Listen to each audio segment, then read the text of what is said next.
Good morning. We're missing, I think she's coming, but she's not here yet. Well, if you do, I'll know who's it is.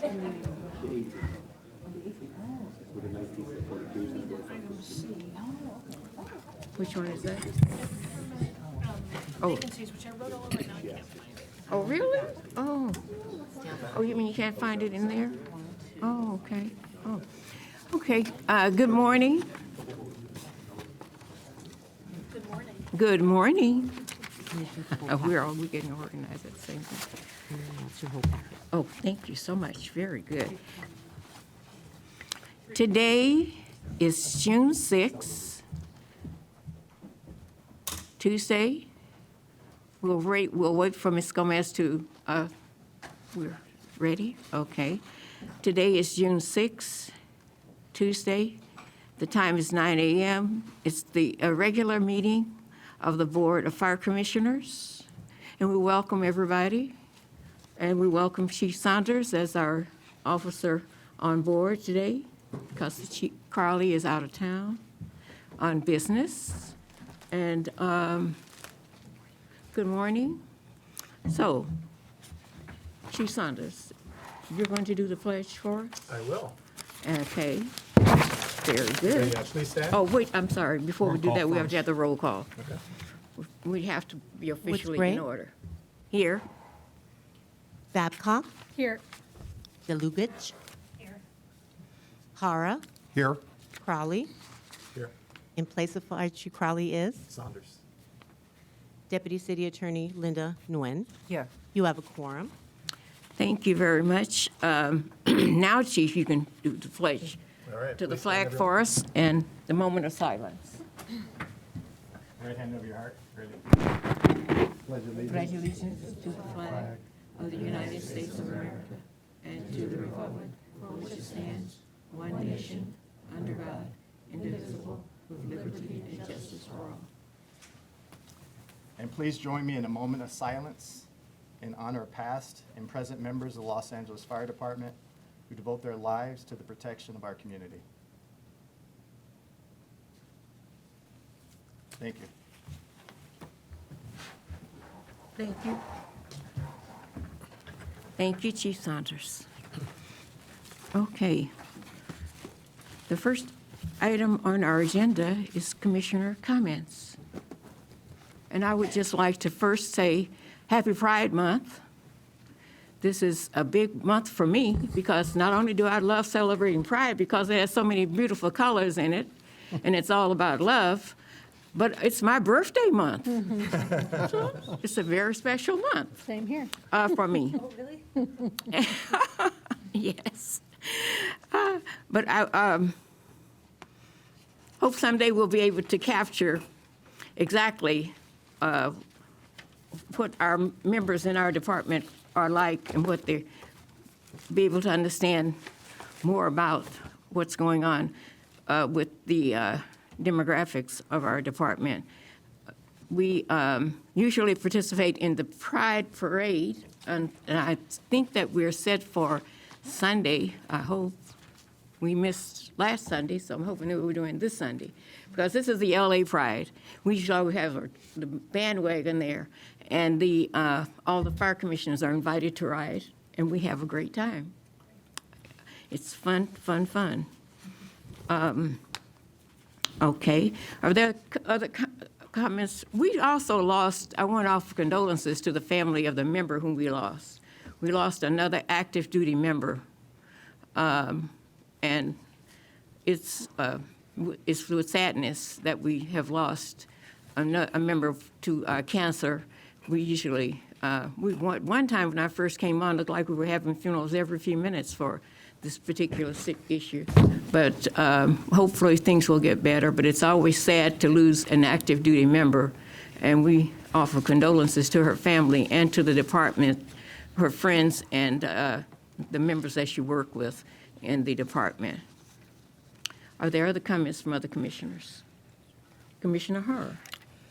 On May the 20th, I attended the Operation South Bureau. They had a evacuation and a disaster preparedness event. in Harbor City. And that morning, actually, Chief Jamie Moore indicated that Father Chris had passed away, and he actually helped the family attend to final rites. And then later that day, I attended the Magnet Youth Academy graduation event, accompanied by two of our other commissioners, and with Chief Larson and Chief Gutierrez leading that event. Okay, thank you, Dr. Hara, for always representing us at various events. Are there other commissioners' comments? Yes, I was joined as well by my fellow commissioners when we had the opportunity to attend the event honoring our high school students who had gone through the cadet programs, which Chief Larson and her team, have shepherded these young people through the program over the years, and it was great to see them and their families celebrate something so wonderful. And all of them are going on to something else, and hopefully we'll be able to receive them back at LAFD in 4 years or so. So that was great. Oh, wonderful. That's usually a really great celebration. I think we had 2 youth programs. Did you attend the second youth program That was- last week? The graduation and then the, The Memorial Weekend, I didn't get to, yeah. okay. Very good. Thank you to all the commissioners who reached out and also attend events in the community. It's important for us to be visible at these different events. Next is on our agenda is item number 2, and it's report of the fire chief. And will you be making the report, Chief Saunders? I will, Madam President. Thank you, Chief Saunders. All right, Madam President, Commissioners, I'm happy to go over the Chief's calendar from May 16th to June 5th. She started out on May 17th at the Mayor's Crisis Response Team graduation. On May 18th, filmed a public service announcement for swimming pool safety. That was in conjunction with LAPD as well as Recreation and Parks Aquatic Section. And also attended a meet and greet at Fire Station 9 with the mayor. On May 19th, she attended a community fish luncheon in San Pedro. And on May 23rd, she attended an event at California Hospital for their Firefighter of the Year, Rudy Mocha, from firefighter paramedic at Fire Station 10. And also the memorial services of Brielle Bulmer, daughter of engineer Dane Bulmer, Fire 56 B Platoon. On May 24th, she attended another Firefighter of the Year luncheon at Los Angeles General Medical Center for firefighter paramedic Natalie Martin of Fire Station 9, and also a patient reunion at Glendale Memorial for Glenn Phillips, a marathon runner who suffered a cardiac event. On May 25th, she attended the Leadership Summit at LA Fleet Week, as well as the stakeholders meeting with all of our employee organizations. And those were the notable events for this period. Okay, very good. Thank you, Chief Saunders. Item B, significant incidents and activities.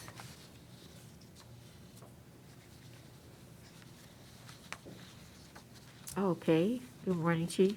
Good morning, Madam President. Good morning, Commissioners.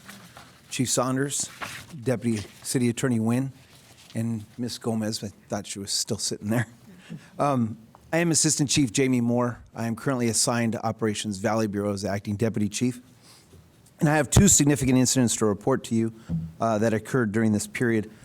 The first one occurred on May 15th. It was incident number 1226. You may have seen it on the news. It involved a large aggressive swarm of bees in Fire Station 83's district, which is Encino. The initial company that responded on scene was a Fire Engine 83 with their paramedic resource, and what they came across was a UPS driver who was being attacked by these bees. He had suffered about 100 bee stings. They were quick to rescue the individual and take him into a neighbor's home because he was suffering from signs of anaphylactic shock. They were able to treat the individual inside of the home, get the individual to a rescue ambulance, and transport him to hospital. Meanwhile, Engine 83 was evacuating the area using their PA system, and unfortunately, we did have an elderly LAPD volunteer officer who was a civilian, who responded to the area to manage the incident, and he was quickly overcome by bees, which was also witnessed on the news footage. He suffered some injuries, but another ambulance was brought in to rescue that individual, take him into the back of an ambulance, and they were able to treat him. Some of our firefighters and paramedics did suffer some bee stings, but it was relatively minor, and the neighborhood has since called out individuals to evacuate those bees in the proper way with a bee company. The second incident occurred on May 23rd. It was early morning hours, incident number 147. This involved a 50 by 75 square foot commercial plating company. Immediately, fire resources that responded on scene recognized the hazards. They worked in coordination with their incident commander and were able to use master streams to extinguish the fire, but were very conscious of what those master streams would be doing with the chemicals because it did become a hazardous materials incident. They were able to use limited amount of water. They were able to extinguish the fire, keep it confined to the building, dike the water off, and prevent any environmental damage. There were no injuries that occurred at this incident, and they were able to bring in LA County Health Hazmat to be able to mitigate the water emergency with very limited impact on the community. That concludes my report, unless you have any questions for me this morning. Any questions, Commissioners? Thank you very much. Thank you very much, Chief Moore.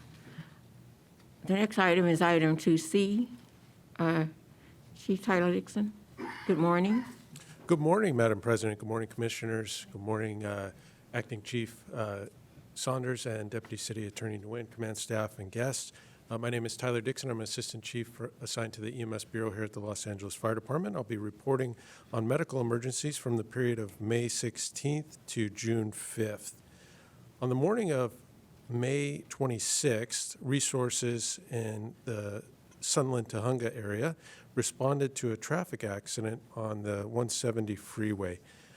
While en route, the dispatcher at our Metro Fire Communications Center determined that there was a cardiac arrest involved in this traffic accident and updated the resources en route. The first resources found a minor traffic accident along the shoulder of a freeway. However, they did find an elderly patient who was down on the side of the road, and there were bystanders conducting CPR based on the instructions provided by the dispatcher over a cell phone.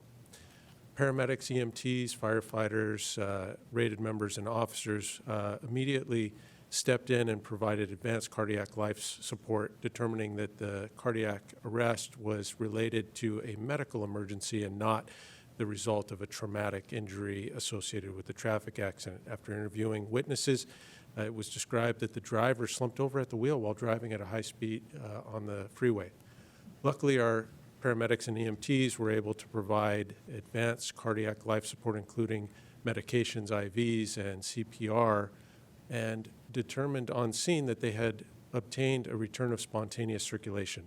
In coordination with the hospital, they arranged appropriate facility and transported the patient in critical yet stable condition, transferring care for further treatment at the hospital. In the afternoon of June 4th, again in the Operations Valley Bureau area, a call came into the 911 Center, Metro Fire Communications, for a bicycle rider that was involved in a serious accident. The dispatcher was able to determine that this location was in a remote wilderness hiking trail above Sunland Tahunga area in the high hills in between Sunland and Tahunga and Mount Lucan's area. They dispatched ground resources as well as air resources, including an air ambulance equipped with medical equipment and 2 firefighter paramedics able to also operate a hoist off of the air platform. The first resource on scene was one of our helicopters from the Los Angeles Fire Department. They were able to determine the location of the bicyclist down a remote, steep hillside and were able to access in a very timely manner using the hoist mechanism off of the air ambulance. Paramedics were able to stabilize the patient who had suffered a compound fracture of his lower extremity, compound meaning an open fracture where the bone has exited the skin. And they were able to provide stabilization as well as pain management. Ground resources arrived shortly thereafter, and due to the precarious nature of where the patient had landed, ground resources had to carry out the patient up a hillside using ground equipment approximately 200 feet to a location that was safe to do a hoist, hoisting the patient into the air ambulance and transporting the patient in stable condition safely to care at a hospital. That's the end of my report, Commissioners. These two incidents highlight the thousands of patients that your EMTs, paramedics, advanced providers, and firefighters have treated over this reporting period. Happy to answer any questions. Any questions, Commissioners? No questions? Okay, thank you, Chief Dixon. That seems to be, thanks for all the work that you demonstrate that our people are doing throughout the period. Thank you, We ma'am. appreciate that service. Thank you, ma'am. Okay, very good. Next on our agenda is item 3, it's presentations. Good morning. Good morning. We get to see you except on TV in real life.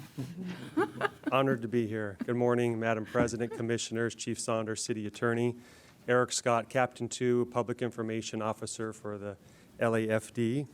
And today we're honored to be able to discuss 2 separate presentations, but they're linked. They're linked both in purpose and by blood, but we'll explain.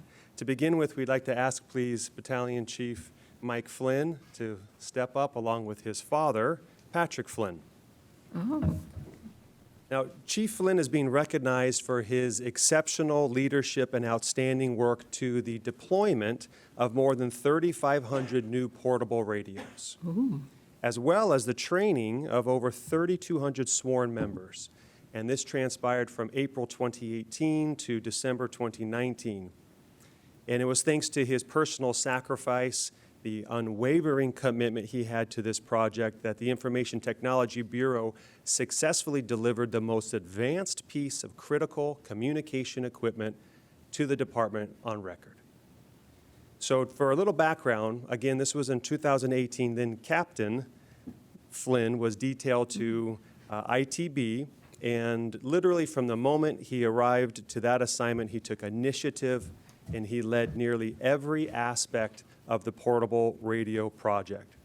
That required organizing the receipt and the timely inventory of the radios. You had to develop comprehensive initial testing, quality assurance procedures, creating training plans, live action training videos, and he also actually created a communication smartphone app in reference to radio material that could be received there, and personally delivered more than 160 courses to all of our sworn members. Wow. Now, of course, like any big project, it came with challenges and problems. So midway through the deployment of these new radios to the field, they started to receive various reports of issues with the new radios. So Captain Flynn, again, through his own personal initiative, he dug in, took the lead, created a work team with members from the Information Technology Agency, EOPS, UFLAC, COA, and Motorola to identify the problem. And they determined that the issue was related to the antenna. So they developed a rigorous testing procedure and a series of protocols that were used over an intense 8-week period to isolate the problem. So it's important to note, too, that these protocols had to be tested on multiple different antennas. So there's a lot of repeated work that had to be done. And the tests were meticulously documented. And this was so cutting edge that the testing was live streamed to Motorola staff across the world. And Flynn's unwavering commitment to firefighter safety and high professional standards has actually resulted in creating new testing standards for the LAFD. So it's important to mention that because of this relentless work, that these radios were also rolled out to the boots on the ground just in time. If you remember, 2019, we had a very active wildfire season. So we had the significant incidents like the Saddle Ridge, Palisades, and Getty fires. So this was a milestone because for the first time in our history, every single member on the fire ground had radio capabilities for all communication plans on VHF frequency, and that's not just for ground operations, but also air-to-ground operations for critical communication with helicopters. So in conclusion, Mike Flynn showed incredible initiative. He was laser-focused and tenacious with his follow-through, and really, he's achieving the department's strategic plan goal 6, which is to explore, implement, and integrate technological innovations and advancements. And for that, Fire Chief Crowley has chosen to award him, and I think he deserves a round of applause.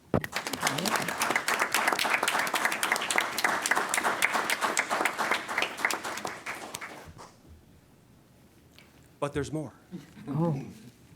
As you see standing there is Patrick Flynn, and as previously mentioned, that there was a monumental task of delivering this radio training to all members to learn about this new critical piece of equipment. So there was multiple training videos that were created.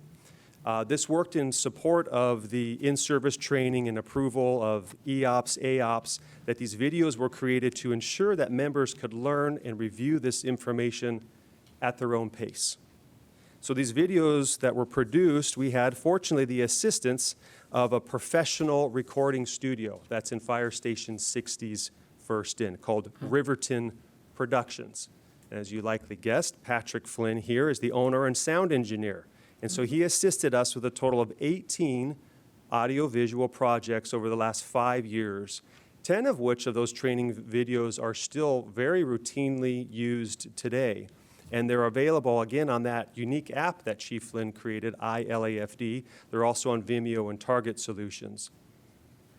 And some of those videos would include things like introduction to this radio's functions. How does a Mayday operate? What about the batteries and the chargers? How do you program it?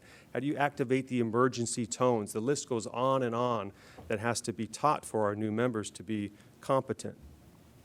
Now, Riverton Productions isn't just a small mom and pop store here. He has 42 years of experience. He works with the best of the best, like Universal Pictures, Columbia Pictures, on big projects. Maybe you recognize some of these. E.T., Back to the Future, Jurassic Park, The Grinch, Apollo 13, Seabiscuit, Ghostbusters. It goes on and on.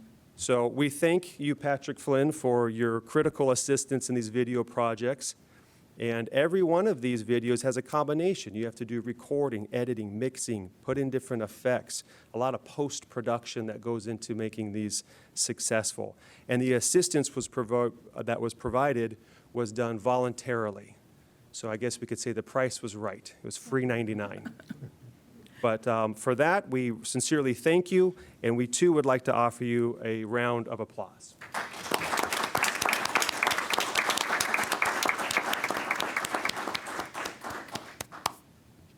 And if it's okay, we'd like to invite up Chief Flynn to make just a few comments. Chief?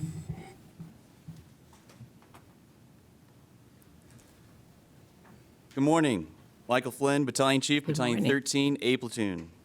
Well, thank you. Thank you very much. Commissioners, Chief, Bureau Commanders, guests, and staff. This was a great experience, and there was no shortage of challenges. It truly took a team of people to be successful. The support provided by EOPS, AOPS, in-service training, the Information Technology Bureau, Fire Communications staff, the APX training cadre, light duty members, and Gary Apodaca was immense. Chief White and Chief Ruiz, thank you for trusting me.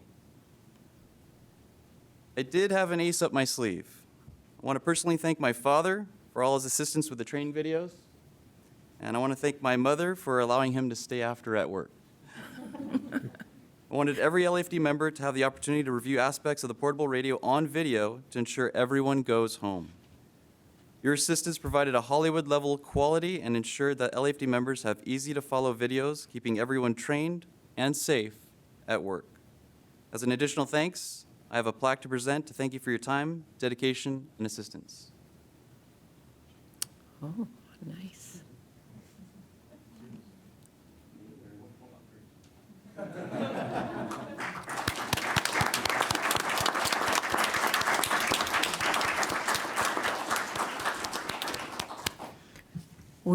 I think as we want to thank you for your services also. Sounds like we wouldn't have radios in this department if Battalion Chief Flynn hadn't come and done all the work that he did. And we know how important those radios are to the safety of everyone on a site. And to have your father and your whole family contribute to the videos and the success of this program, it's really wonderful. And we really thank you very much, Patrick Flynn, for all your volunteer service to us, because we probably couldn't afford your services otherwise. Thank you for loving the fire department so much and wanting to make sure your son stays safe. So that we want to thank you again for that. How many hours and how many days did it take you, Mike, to do complete the whole program? Madam President, took a lot of time, a lot of dedication. We initially took delivery of 3,500 radios, and then we ended up having to turn those back in and got another 3,500 radios that were the HXZ radios. So I actually created all of the training videos and the entire training protocol, and then had to scrap the whole project and start it back up 6 months later and do the entire thing all over again, reshoot all the videos, do all the audio again. So there was a lot of hours. Oh, my goodness. We really appreciate and thank you for your dedication to that project. I can hear of all of the things that happen along the way. To have to redo it, oh, my goodness. That is, that's really something. Thank you very much to the whole Flynn family. And to the little new one there who doesn't realize that he's being thanked. She, is it a he or she? That they're being thanked. But we really appreciate the services of your family to helping the LAFD stay safe and have access to those, to the most modern equipment, and to have the training at hand so that they could actually, I guess, do it at their leisure? Correct. And they can always access it anytime, day or night, from their phones, from their mobile devices, from the iPads, from their MDCs, so that it's available to them, and it's available within 3 clicks. So anything they need. That's really wonderful. We're very lucky to have you. Thank you for being a part of LAFD with the skills that you have, that you've shared with us. It goes beyond just firefighting. Thanks so very much. Thank you. Commissioners? Again, having someone, we think of all these things that the fire department needs and the diversity of the department of something like technology and going to the next level. So I really appreciate seeing it, that we're making those strides to keep up with everything that's out there. So thank you for all of your dedication. Absolutely. Thank you. And if you could share a link with Ms. Gomez, she could send it to us. Maybe we could actually view one of the videos. Absolutely. If possible. I think that would be fun for us to see exactly what you did. We hear it and we know it was outstanding, but we just like to see it. Absolutely. I'll Okay. send it to you today. Okay, very good. Again, thank you, Captain Scott, for the recognition. I know we started this a long time ago, before COVID, during COVID, and we were not meeting in person. So it's much better to do this in person than to try to do it on a video. And we're glad that we got to the point where we could actually officially recognize you both and really see and hear all that you've done for us. Thanks again for everybody who contributed to the presentation. We thank you all. If it's okay, we'd like to take a few photos with the family as usual Sure. protocol. Usually. Okay. I think we move so that we don't get caught in the picture, and then we'll just move down, so we can get our picture too. If I could have the, there we go, that looks great right there.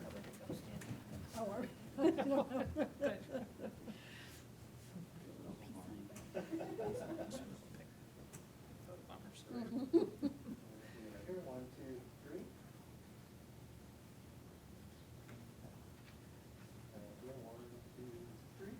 One, two, three. Stay right there with the fire commissioner in the photograph. We'll have you standing on the green behind Taylor here, or maybe the president even here in the front would be possible. See you best. Okay,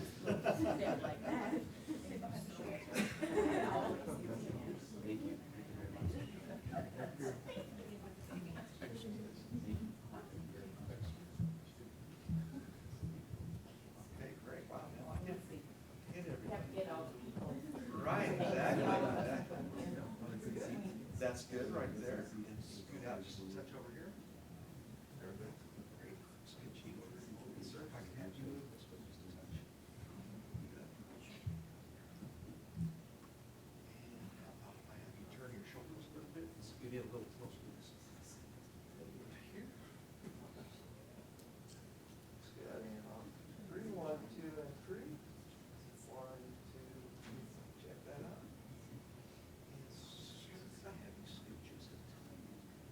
There we go. Great.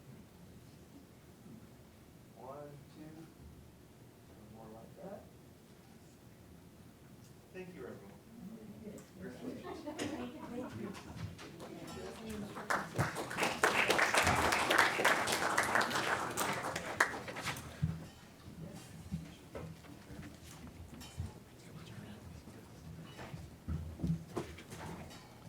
If it's the same as last year, do you still know?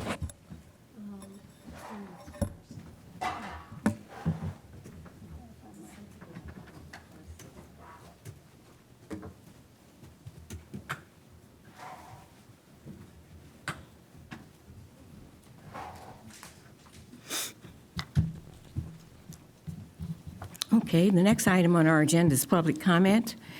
I have 2 public comment cards. President Freddie Escobar on all items.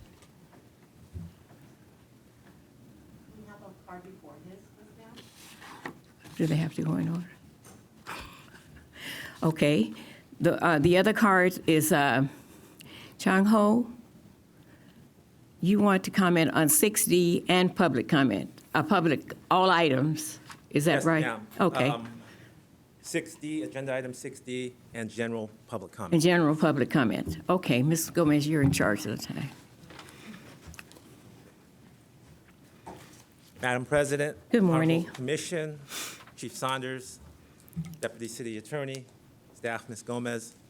My name is Chung Ho. I'm the Vice President of United Firefighters of Los Angeles City, Local 112. And today I'd like to provide just a brief history of UFLAC's position on the standards of cover, which goes back almost 10 years. In 2014, then President Frank Lima sent a letter to the fire department, and in that letter, he requested 3 things: that the standards of cover be an ongoing process conducted by the department that can be adapted to new circumstances. 2, that UFLAC be included in any meetings regarding the progress of this report. And 3, that UFLAC be given the opportunity to review and comment on the draft report prior to acceptance. Unfortunately, none of these requests were honored. Then in 2015, UFLAC sent another letter to the department. That letter reads in part, "We cannot settle for another consultant to simply analyze our response times, suggest new deployment strategies, and provide more recommendations on how to maximize the efficiency of our already overtaxed LAFD resources at the lowest possible cost." Somehow, this is exactly what happened. To be clear, this report was released a few days ago, and we've been waiting for about 10 years now. And now we're expected to provide public comment when we've had very little time to thoroughly vet out this report. UFLAC has always been supportive of a standards of cover study because we believe that such a study would evidence what I believe we all already know, which is our workforce is understaffed and under-resourced. The findings of the standards of cover, the report states that the LAFD deployment represents the strongest metro area coverage Citygate has ever studied. It also states that 28 of our fire stations have the highest demand per service of any urban fire department, they have ever measured. Citygate also found that the busiest LAFD crews are overworked and need relief. We agree with all of these findings. However, what troubles us is that a study that talks about the incredible demand on our workforce provides no solution that expands that workforce by adding more firefighters and paramedics. And for that, we are disappointed. Thank you. Thank you. Okay. Our next speaker is UFLAC President Freddie Escobar on all items. Good morning, Mr. President. Good morning, President Gray, Commissioner, City Attorney, command staff, and all present. Freddie Escobar, UFLAC President, representing 3,400 brothers and sisters of Local 112 and the LAFD. As Vice President Ho said, we support the standard of cover because we want a document to provide a blueprint for future growth of our fire department. Unfortunately, this report falls short of our expectations to offer much-needed relief to our people in the field. The report shows that our firefighters have continued to take on more duties to meet today's challenges and increasing demands, but they're doing it with the same infrastructure, personnel, and resource we had 60 years ago. To highlight some staffing crisis, let me share this statistic.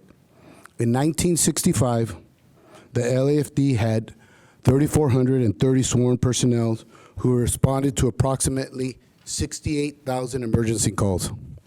Today, nearly 60 years later, we have the same number of firefighters who respond to 500,000 emergency calls. That's a 700% increase in calls that are being handled by roughly the same number of firefighters today. The report acknowledges that EMS demand in LA is so great, we need to add 14 more ambulances, but there's no practical plan to staff these rigs. There's no mention of adding new firefighters, only a recommendation to look at some split shifts, which is a meet and confer issue that won't address our concerns. The report recommends adding just one new fire station, even when the population density and traffic have exploded. There's no mention of the condition of our existing facilities or rigs or the huge number of firefighters who will be retiring in the near future, some in this room. Let me be very clear on what this fire department actually does need. We need more firefighters, more apparatuses, more facilities, and improved working locations to accommodate more rigs to meet the increasing demands of this growing city. UFLAC and the International Association of Firefighters are still in the process of reviewing this report and will be searching for points of cooperation to improve the working conditions of our members in the field that we represent. Thank you for your time. Thank you very much. Okay. Are there no other comment cards, Ms. Gomez? Okay. Then we'll move on to the consent agenda items. Are there any questions about consent agenda items? I have a question on item 5C. 5C? Yes. Okay. Okay. Chief Dixon is there to answer your questions. Well, Chief Dixon. Thank will you, answer the Chief. question. Yep. Morning. So if I could just, maybe this kind of goes around the standards of cover analysis and just some clarity, just so that I'm looking at this particular chart, which is excellent. So am I to understand that as of now, June 23, there's 91 vacancies, and that just continues to increase month over month quite significantly? I see a significant, because we have quite a few firefighters dropping in January of 24. And really, there's not much fill until May 24. It seems like we have some positive increase, but every month after that continues to be a negative increase. Yes, ma'am. You are reading the chart correctly. The 91 vacancies that are referred to in the blue chart, or in the blue bar of the chart, are representative of paramedic vacancies, specifically firefighter paramedic vacancies in the field. And then the gold portion of the bar below that represents all other positions in the field that are currently vacant for multitude of reasons. Right. And the increase or the decrease in field staffing there represents an outpacing of attrition, promotions of firefighter paramedics into other ranks, and other reasons for separation. And later in the agenda, item 6C, we'll talk about one of the strategies and tactics Okay. to address this staffing challenge. And that'll be regarding the emergency appointment of paramedics to provide workload relief and supplement staffing during this period of time. But I would save those comments for that. Yep, that agenda that's fine. item. That's great. Then I'll wait till item 6C. And I'm assuming, I see here that most of those are coming from the UCLA PM school. Yeah, the chart below the bar graph, what you see represents a projection of members separating from the department. And then it also addresses onboarding of additional firefighter paramedics through two mechanisms represented here. One would be firefighter ones that are hired and enter the drill tower that already have a paramedic license. Okay. And this chart plots out the estimated time that those members would finish the drill tower, finish probation, and then be able to be redeployed as a firefighter paramedic. Got it. And then the final chart where it states UCLA is representative of firefighters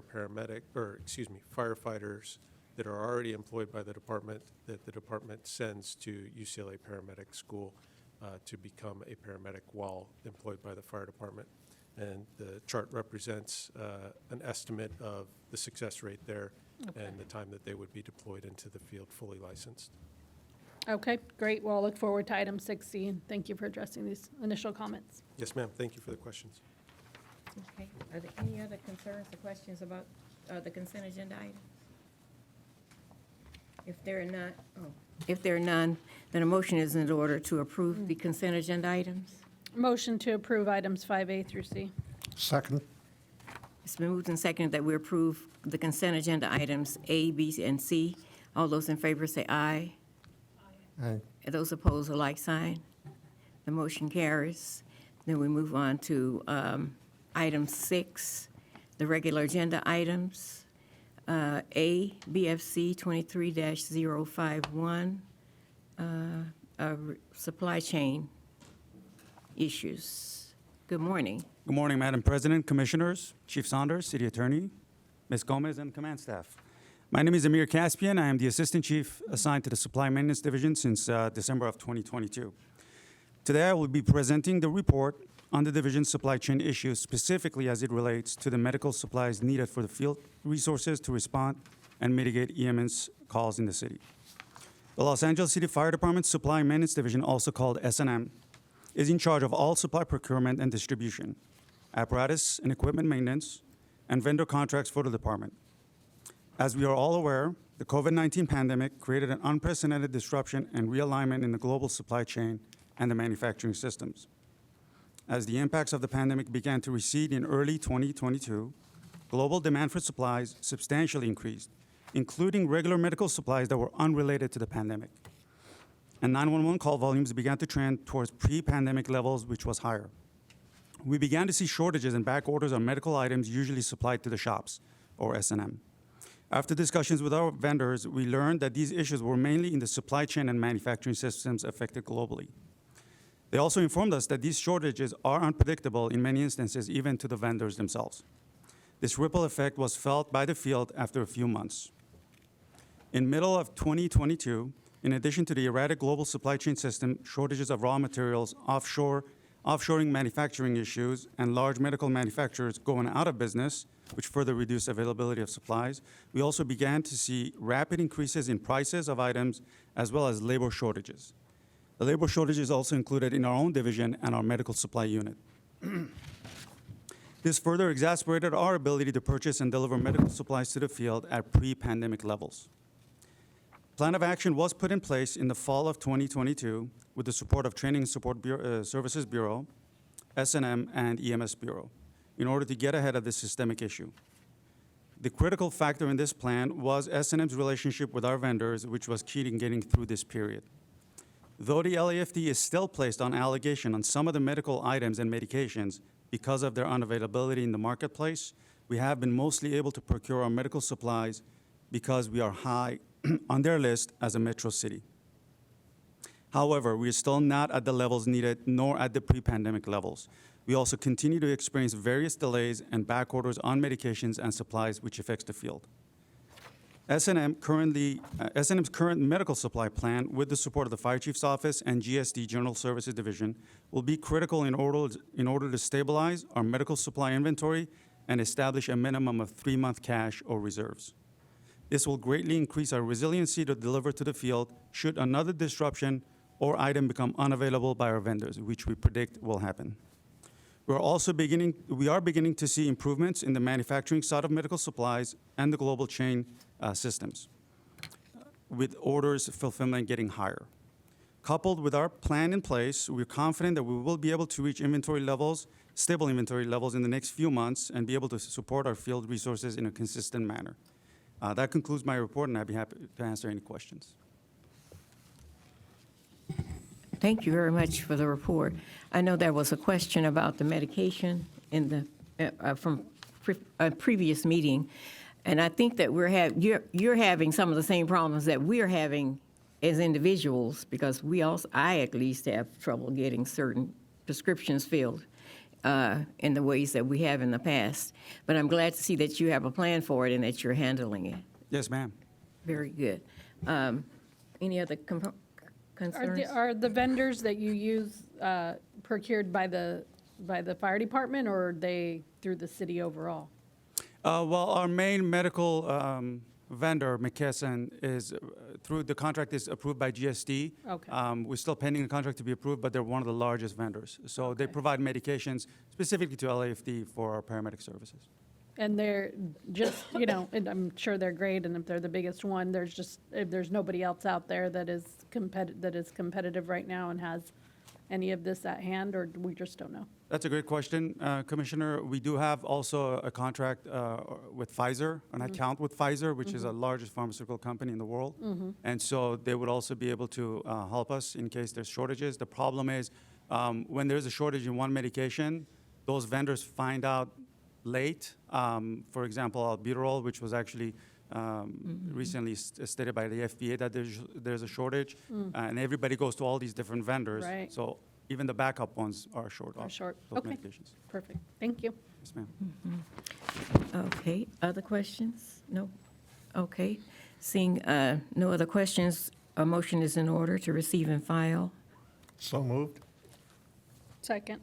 It's been moved and seconded that we receive and file BFC 23-051. All those in favor say aye. Aye. Those opposed, like sign. The motion carries, and we'll move on to 6B. This is the Technology Bureau. And I think is this our first report from our new technology chief? It is. Welcome. It is. Good morning, Madam President. Good morning. Vice President, Commissioners.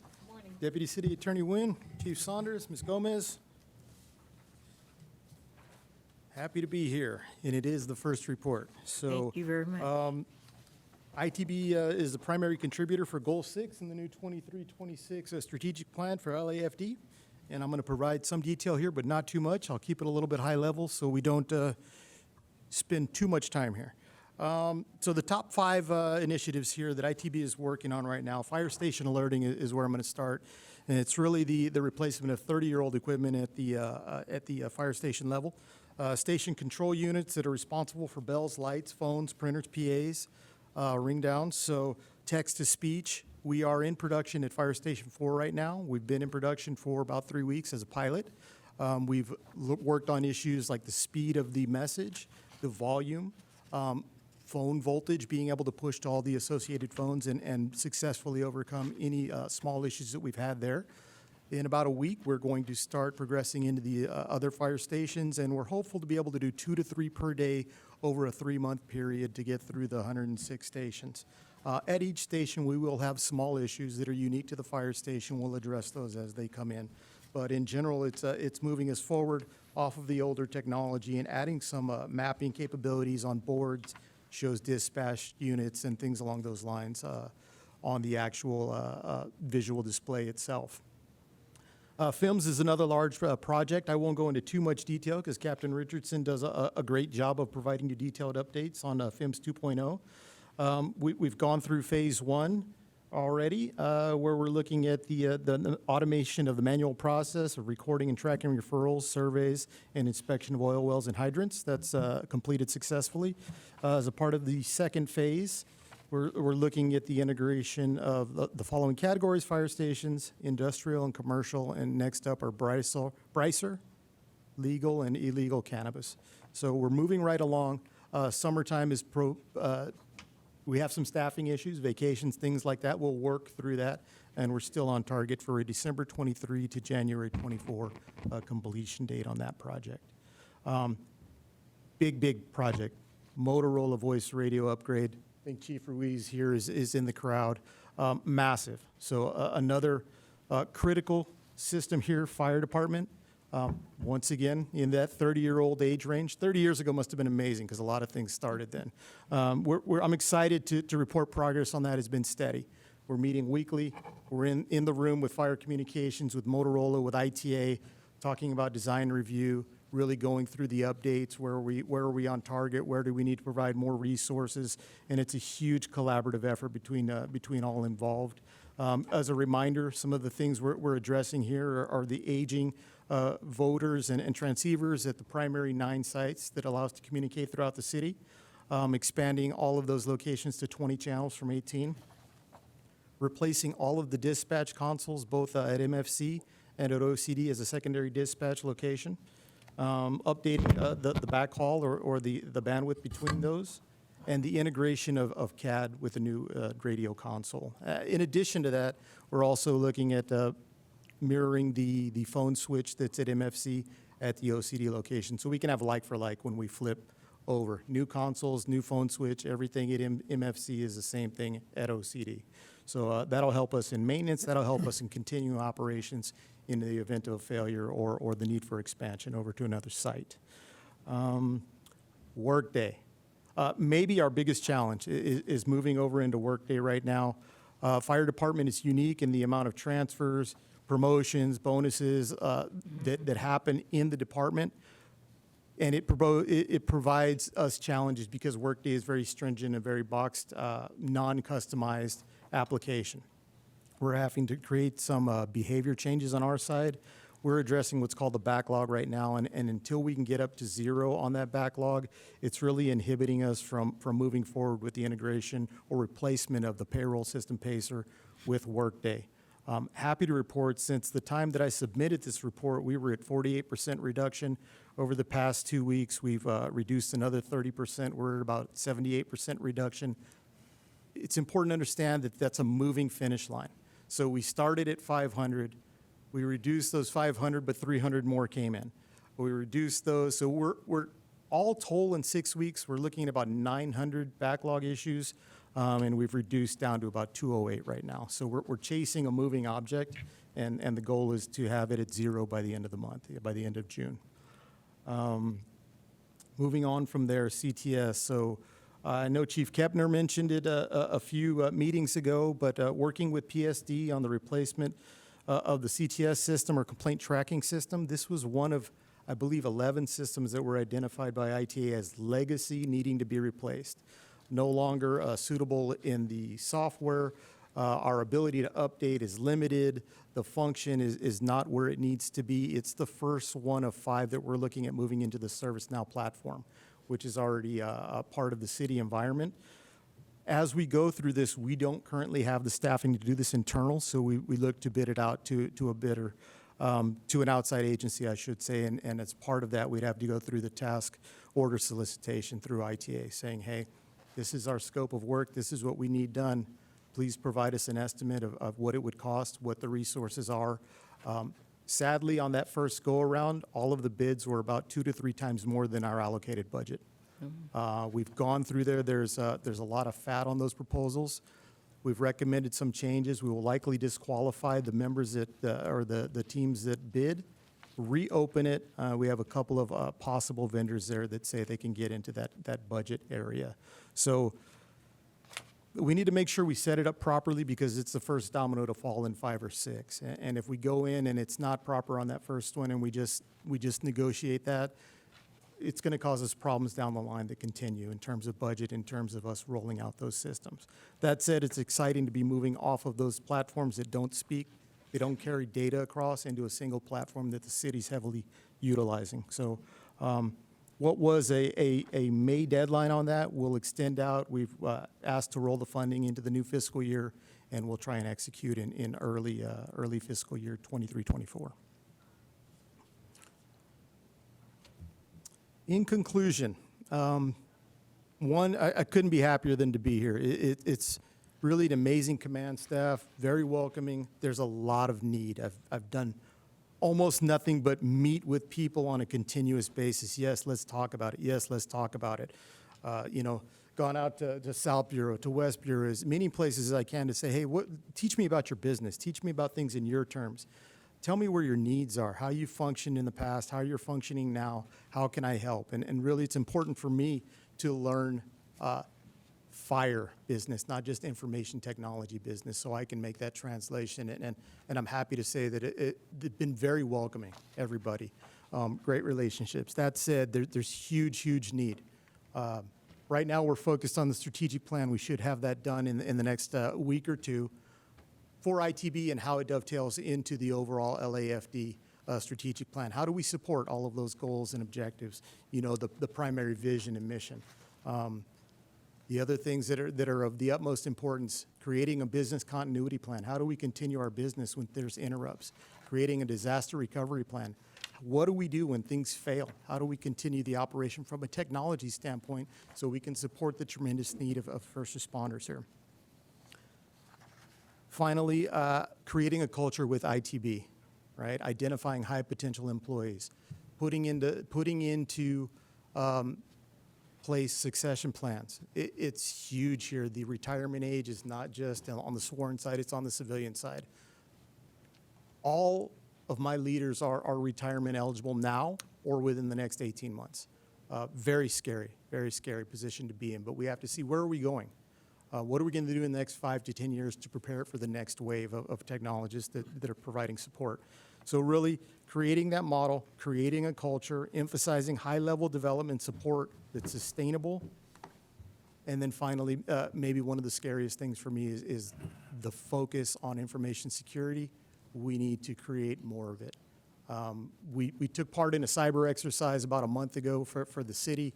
It was a great opportunity to sit down with LAFD, with EMD, with multiple agencies across the city, really highlighting where we need to improve, how we need to get better, and how we can continue operations. So those are my focuses moving forward. Great team.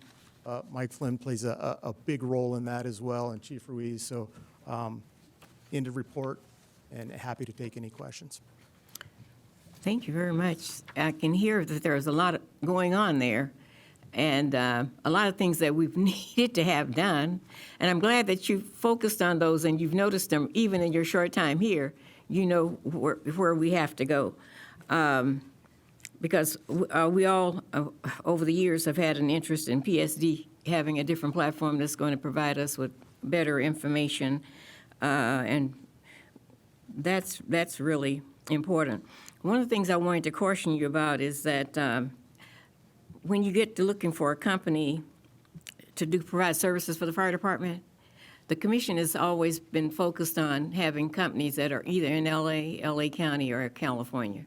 So we just want to I want to make you aware of that we've over the years focused on that. Okay. That's important to us. That was a lot of information, and it's really great. The workday, are we getting payroll straightened out?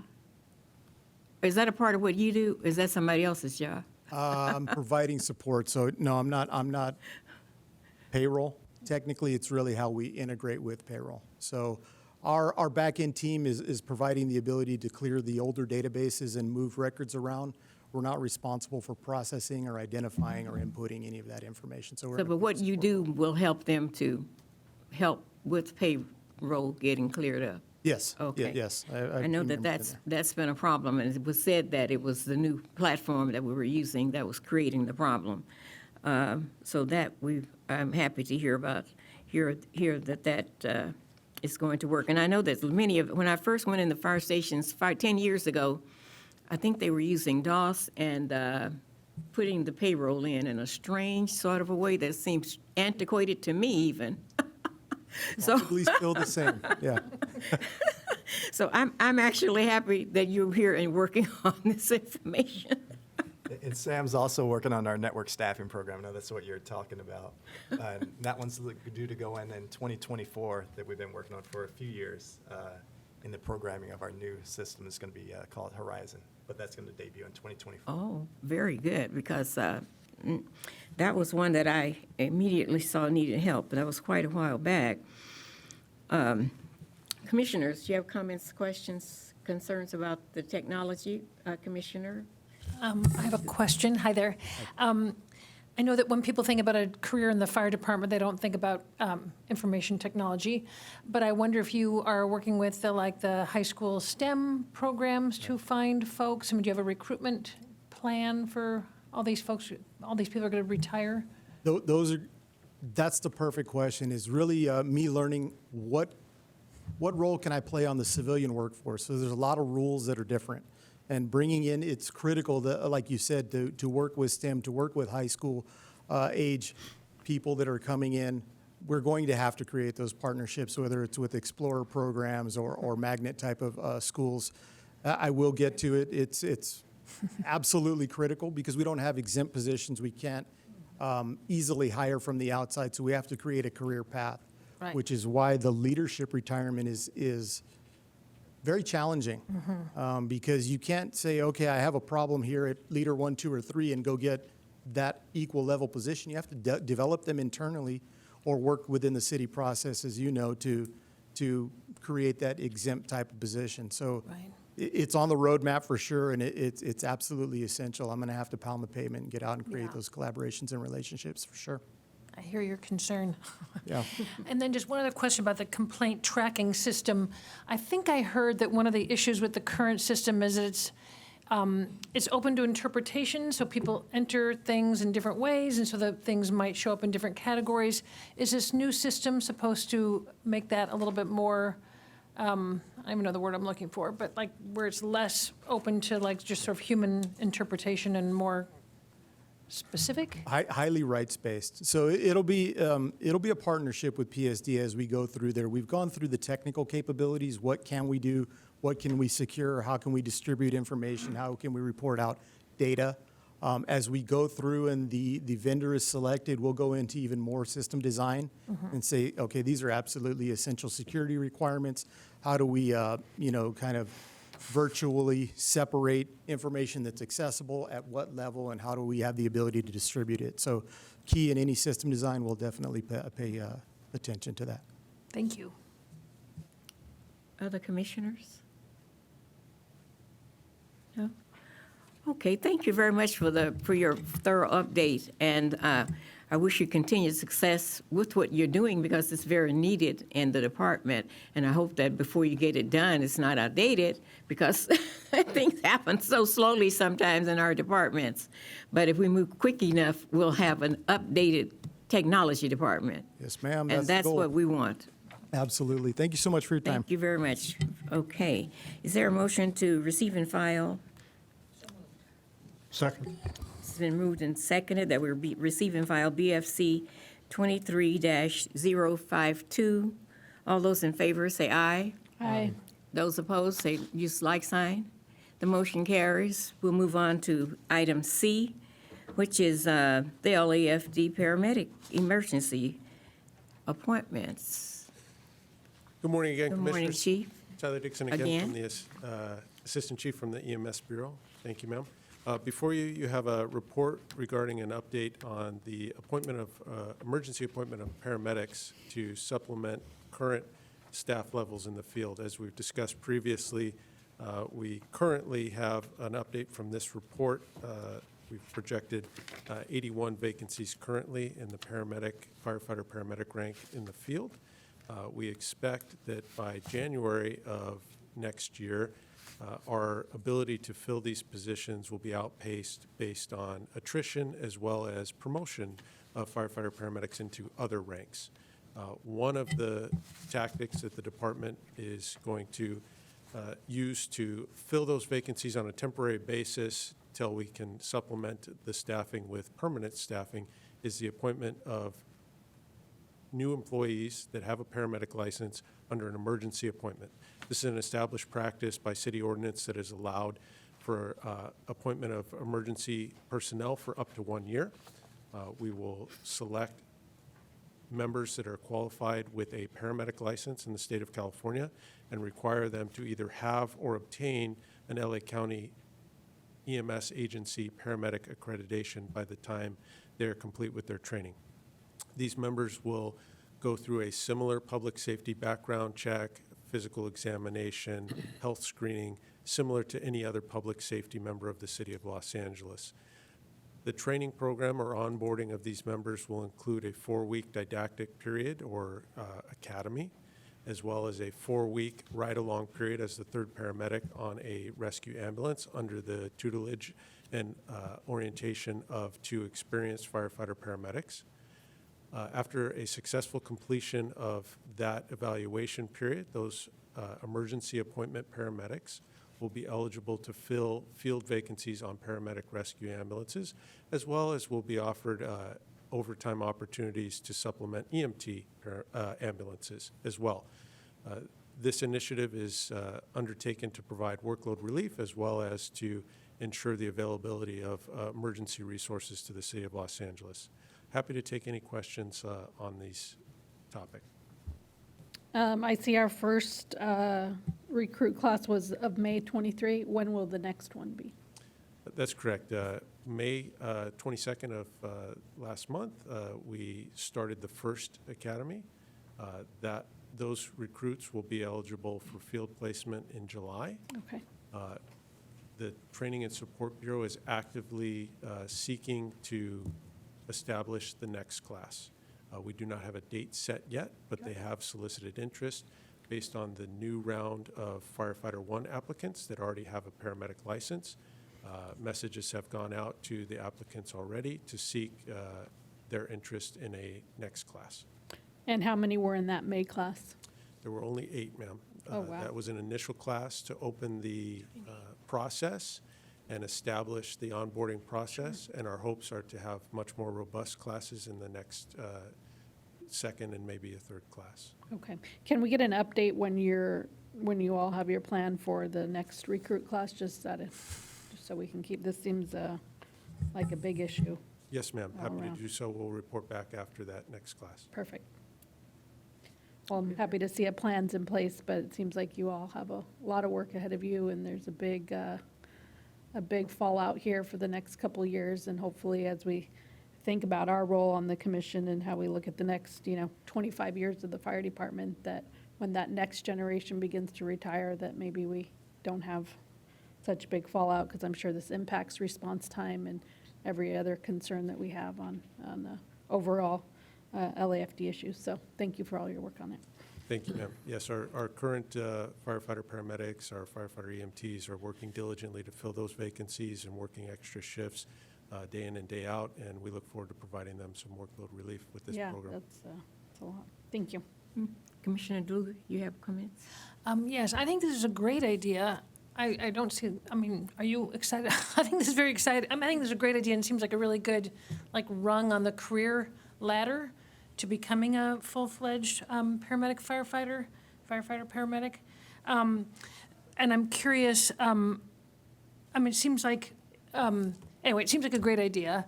And do you see it, could this be like an ongoing component of medical staff in the fire department? The emergency appointment at this point would strictly be based on the needs and projected vacancies. We see that this is going to go into the next calendar year, but I wouldn't be able to comment past that, ma'am. Okay, so then you wouldn't be able to say if it could be re-upped after a year? If after a year we still need people, or if there still aren't enough people in a class, it could be re-upped. Yeah, I think the ultimate goal is to fill all vacancies with permanent staff.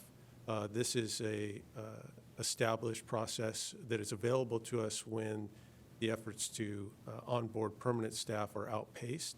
And it could be revisited in the future, but right now it is a one-year pilot. Okay. And would these folks get extra credit if they, when they, having had that experience, I assume they would move up in terms of being able to apply for a permanent position? Well, certainly the experience gained as an emergency appointment paramedic for the Los Angeles Fire Department would be a resume builder. There is no specific credit, as you referred to, or bonusing for an emergency appointment paramedic that would be seeking a position, permanent position as a firefighter one. And there's not a mechanism for that. That's a separate application, a separate job onboarding process. Okay, and just one last question, if I may. Go right ahead. President. I assume these emergency appointees would be, I shouldn't assume, are they represented by UFLAC, or are they considered probationary employees, or what sort of status do they have in their department? They're an emergency appointment employee under city charter rules, and they are not represented by UFLAC. They're unrepresented emergency appointment employees at will. At will, okay. That's another thing to look at, I think. Yeah, so they, to be clear, just so for the record, they have not gone through the drill tower. They are not considered firefighter one. Their time in is not considered pension worthy. This is all happening before as an emergency appointment in terms of more experience. All of your statements are correct, Thank you. Commissioner, to my knowledge. Yes. Other comments? Okay, very good. Thank you, Chief Dixon. We will, I'm actually glad they were able to come to an agreement so that we were able to implement the emergency program, because there's such a dire need for paramedics. And I'm not sure, but how many are we getting out of the recruit training programs? For instance, like the last graduation class, do you have any idea? Yes, ma'am. On item 5C that we discussed previously, that is charted out, and what is charted out on item 5C is a projection of 1 year of probation after the drill tower. We project exactly that out. And how many was that? I don't know off the top of my head what the last drill tower Oh, had been. okay. Okay. But it's something to consider. We hope that will. What's the compensation? The compensation for emergency appointment paramedic is similar to a firefighter one. I don't have the Okay, so it's figure on par with off the top that. of my head. Okay, just out of curiosity. Yeah. Thank you. Madam President, if I can as well. Yes, Chief. Well, we also did all the emergency appointed paramedics, those that are able to apply, come off the firefighter list. And as we just established open application period, it's been open just about a month now. So we just sent out about 119 of those are paramedics that have just applied, and those are, we're waiting for those to come back in to see of those 119 that we reached out to that are paramedics thus far, how many would be interested in the emergency appointment at this point. Okay. These are people who applied for the recruitment Correct. training? Oh, Within the okay. last month, it just opened up the beginning of May. That's good. That's Could very- there be an assumption made that the class is so low because obviously these folks are probably applying to various cities and trying to get into the other departments, and they just, Yeah, from our first paramedic, our emergency appointed paramedics, they came off the previous firefighter list, which was close to its end of its 2-year period. right? So the new list, this would be brand new, those that are just applying for the 119 that we just sent out. Okay. Oh, that's good. We're getting them at the beginning so they don't have to wait so long. Because oftentimes we lose people while they're waiting to be called for the recruitment program. Very good. Thank you, Chief Dixon. Thank you, ma'am. Thank you. Okay, is there a motion to receive and file BFC 22-054? I wrote over my number. So moved. Okay, it's been moved and seconded that we receive and file BFC 23-054. All those in favor say aye. Aye. Those opposed, like sign. The motion carries. Thank you. And we'll move on to the D, which is something we've been waiting for 10 years. I know that we've been waiting for this for a long time. I don't know. Anyway, and because we wait so long, the data is, we realize the data is not the most recent data. But because this is a data-driven department, we needed to have this data. So Chief Perez, you're going to give us the information on this report. Yes, ma'am. Thank Good morning, Madam President and honorable commissioners. My name is David Perez. I'm a fire deputy chief, and I serve as your chief of staff of the department. I am here today to speak to item 6D, which is the release of the LAFD standards of cover analysis. As you noted, and as UFLAC Vice President Ho noted, this actually started about 10 years ago. We had a couple of false starts in the contracting process, and eventually we were able to put forth an RFP and get a contract with Citygate Associates. And also, as you mentioned, Madam President, the data in here is a little old, but we have extended it through the through analysis through FireStat, and we're not seeing any difference, and we'll have the full analysis of FireStat's outlook at another meeting. It was we received it too late to put it on this agenda. The study looks at the concentration of resources, where they are, where they're located, what their response times are, what their workloads are. And what it does not include are some of the specialty types of resources, fireboats, for example, apparatus at LAX for aircraft rescue firefighting, helicopters, hazardous materials units, technical rescue incidents, or technical rescue units, or complex incidents. And that's because no such standard of cover exists to compare our resources to on a national basis. The report, as you have it, comes in 3 parts. The first part is really the true meat and potatoes of the standards of cover analysis. That's in Volume 1. Volume 2 is a wide variety of maps looking at different areas of the city through different lenses. And Volume 3 is the risk assessment of the report. Really, there were 2 key questions that this report answers. One is, what is the type and quantity of apparatus and personnel, and are they adequate for the city's deployment to emergencies? And the next question was, what is the recommended deployment going forward to provide adequate emergency response time as growth continues? The data pool that we used was from 2018 to 2020. The reason for that data pool was at the time we first started the contract and first engaged Citygate, we were in calendar year 2020 when we started.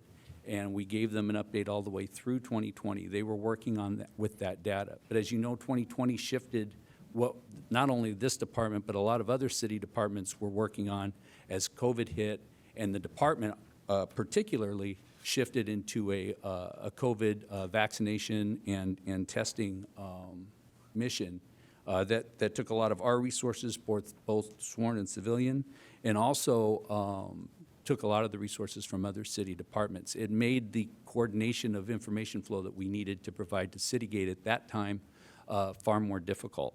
I do want to note that the delays that were in here were mostly caused by that, and none of the delays were a result of anything by Citygate.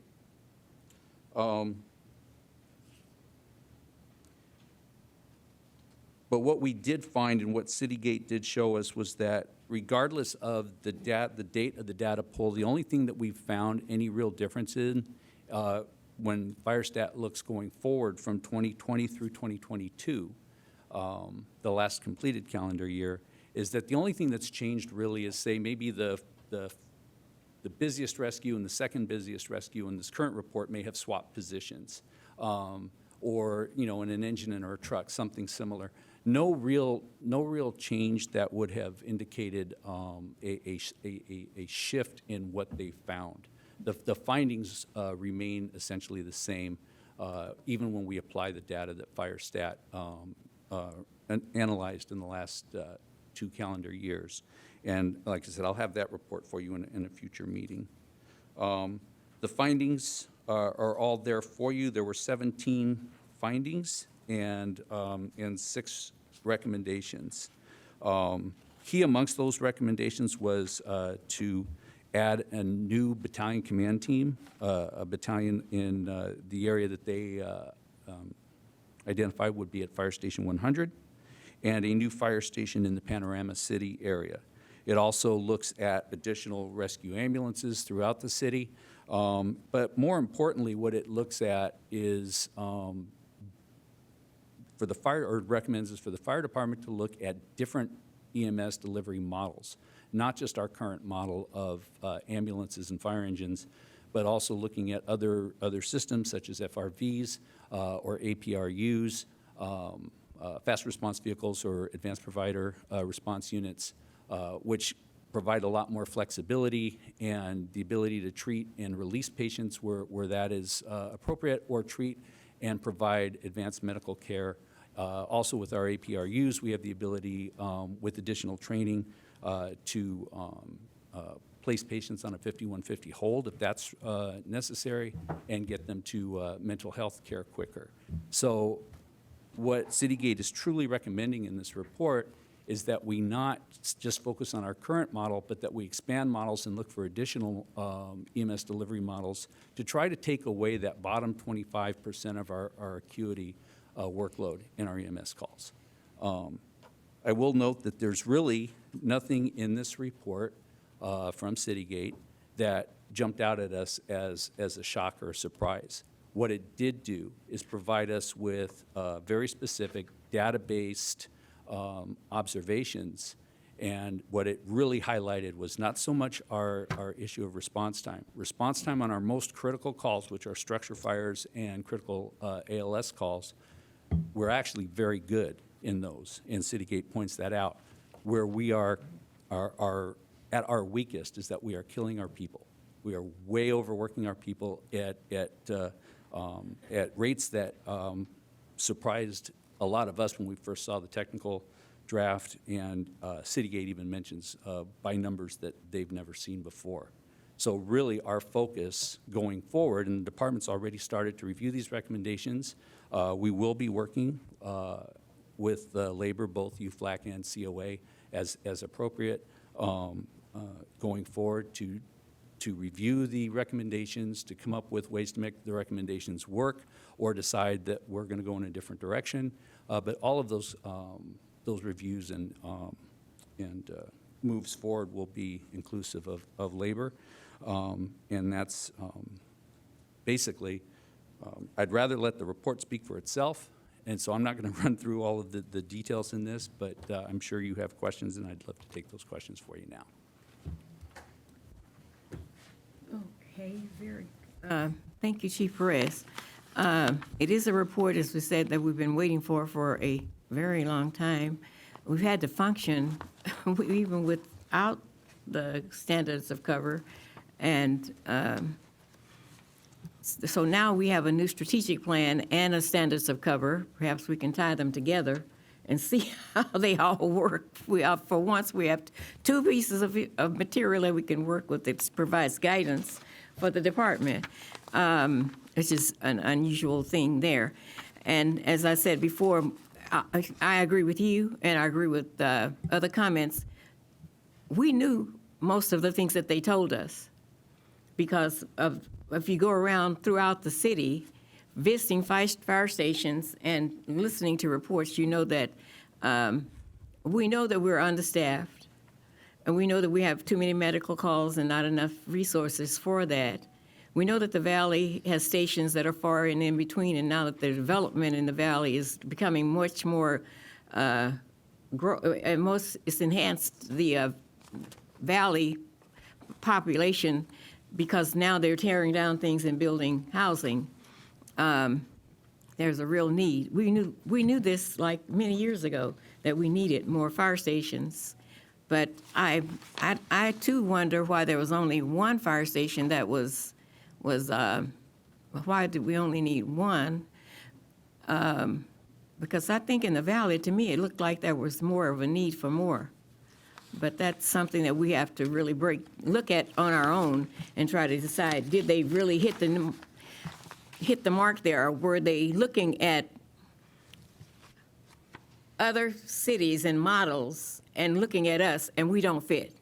Because I met the head of the group that oversees standards of cover, I don't remember the name of that organization, but I explained to him that at that time, that was years ago, our department doesn't fit standards. For instance, if we look at Las Vegas, someplace like that that's all flat, we have our topography in Los Angeles is oh so different. There are many things that are not standard in Los Angeles. So we don't know if maybe that interfered with the results of the report in some instances. I think that this is something that we all need to look really deeply at, a little bit more at. But I know that there were good remarks and good things in there, too, that they found that we were doing. That was good. I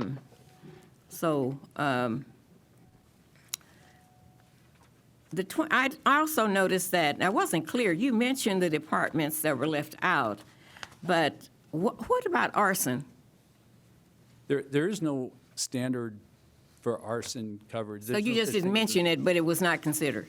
That is what you correct, mean? ma'am. Yes, ma'am. Okay, because I was looking at recommendation number 3, and I was wondering about the 12 hours and the 24-hour risk, the need for more hours for some areas, and I've thought about arson, and I know we reorganized how arson works, and I'm not sure that it actually accommodates the needs of the city, especially with the increased number of arsons that we've had over the last year or so. And many of the recommendations, of course, like number 2, means we need more money. But we also have known for a number of years that we need to have a bond. That's not new either. So it's like, I don't know. But the thing is, we now have data that's been collected by a verified, legitimate group to use to support our positions. Commissioners, comments? Well, I have a question. I mean, this is very interesting and obviously controversial also. I was curious, what is the plan moving forward with this information? I might find these, findings and recommendations very interesting, and again, I know that there's disagreement on some of them or how it was done, but what's the next step for this document? Or next steps? There are a few parallel pathways now. So in one sense, as I indicated before, we'll be reviewing all of these recommendations and working with labor and other organizations, other stakeholders as needed. But also, too, this document now becomes the seminal document for going forward with a fire facilities fee structure that our next steps now will be to, based on the information in here, we'll be seeking a contractor to develop a nexus study for a fire facilities fee that, as Madam President mentioned, a lot of this is going to require money, and we've talked about bond measures for fire stations, and we haven't ruled bond measures out. But the fire facility fee is a far more reliable source of long-term income for building fire stations, new fire stations, or renovating old stations, versus a bond, which is a one-time infusion of cash for very specific reasons, and then it's gone. The fire development services fee will actually be able to go on in perpetuity once it's established and provide a more constant stream of income for the fire department to do that kind of work. So that's one of the ways we're using this document. And then also, like I said, for its more technical findings, to review the recommendations and come up with solutions.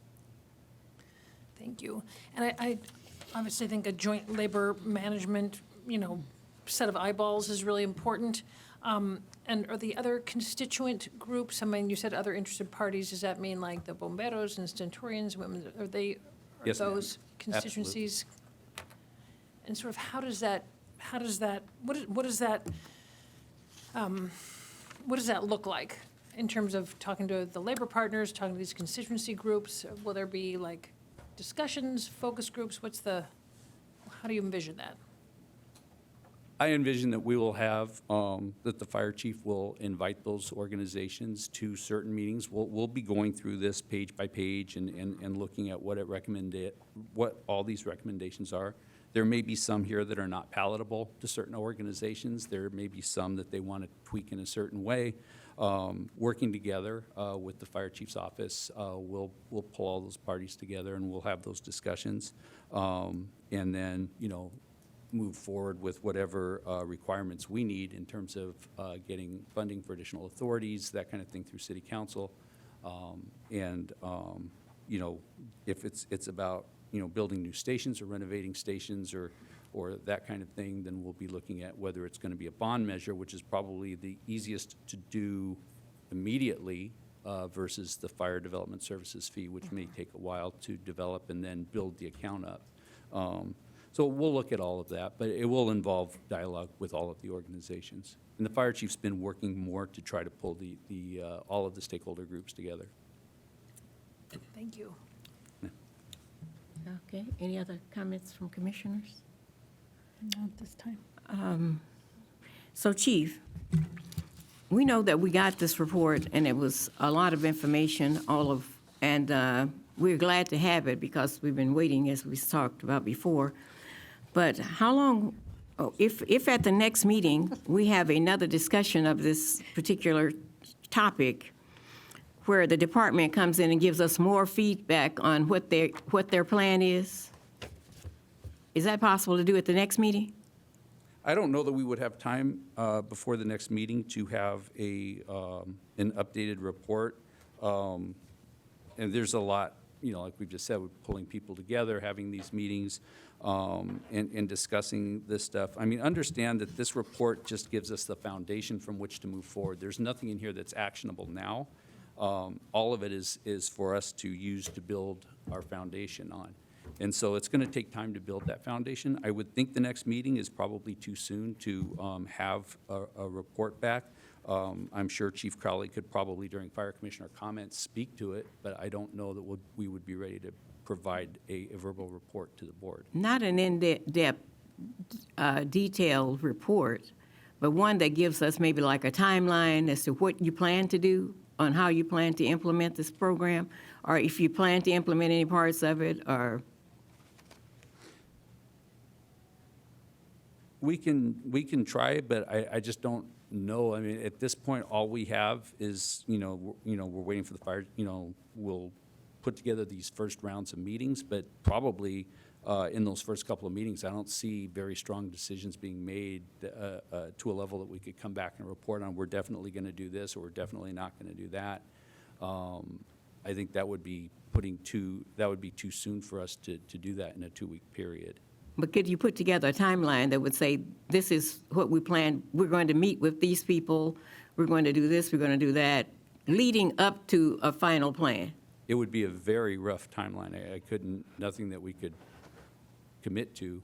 I mean, we could march out the first couple of months or more, but I don't see this like to where there's an end state. I don't see that. 'Cause I would just want the commission not to just receive another report and we never know where it's going, because we've had, since I've been on this commission, 4 or 5 reports, and each time we may get a little piece of something out of each report, but we've spent millions of dollars to collect this information.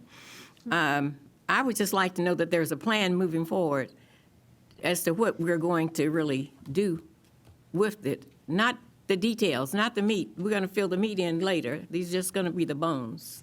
Madam President, we'll begin working on a plan as we analyze the report, and we'll bring back a nice timeline as we continue with the work group established, and but definitely report back, though, to give you some additional information as we continue to move through with the standards that cover analyzing the report, but also giving a substantial amount of information as we work together with labor and our other partners to get some additional feedback and input. Yeah, if we could just have some idea as to where we're going, and not just have this report and then we'll put it on the shelf. because that's happened. We did get the bureau chiefs out of one of those great reports. That was one of the best things that happened. We got bureau chiefs. I'm not sure how much else out of that report, but that was really a great move out of that particular report. But we've had so many, and I would just like to make sure that we keep it moving. So if we could make that request, that would be great. Any other questions for the chief regarding this report? And of course, commissioners, you know, at any time you can call the chief or call whoever and say, oh, I need a better explanation. I need more information about whatever is in every report. They like for you to do that.